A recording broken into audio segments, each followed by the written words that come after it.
अस्सलाम वालेकुम। आज मेरा कहीं जाने का प्लान था, पर बसों और ट्रैफिक की हालत देखकर दिल ही बैठ गया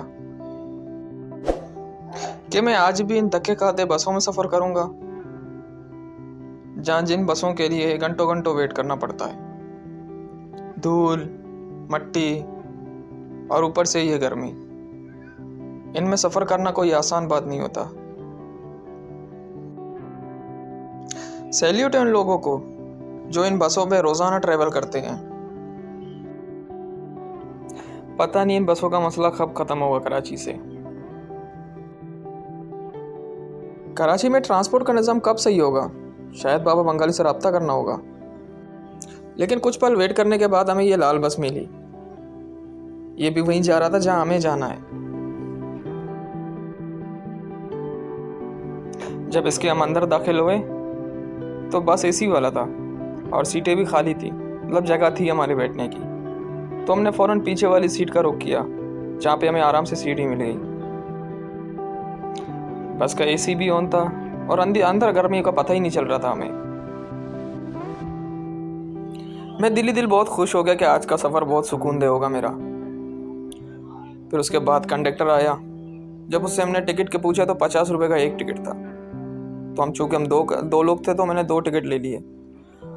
और 50 रुपये में ये सफ़र इस बस का इतना महंगा भी नहीं, बल्कि बहुत सस्ता है।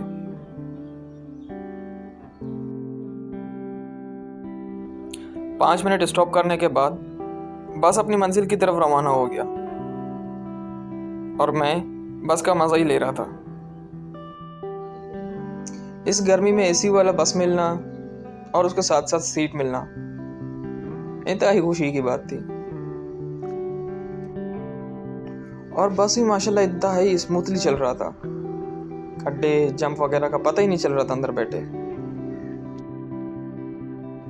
मैं मन ही मन सोच रहा था कि काश हमारे एरिया में भी ऐसी बसें चलती तो हर इंसान का सफ़र बहुत आसान दे हो जाता।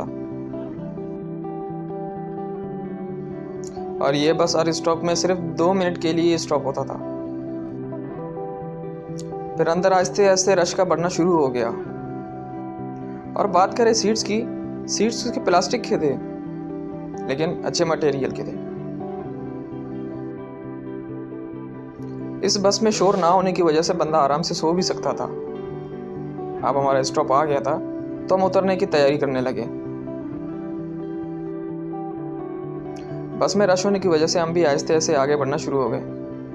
फिर हमारा स्टॉप आया और ऑटोमेटिकली डोर ओपन हो गए। तो इसके साथ हमारा बस का सफ़र ख़त्म। लेकिन बहुत सुकूनदेह था इस बस का सफ़र। इस आरामदेह सफ़र के बाद मैं कह सकता हूँ आई लव कराची।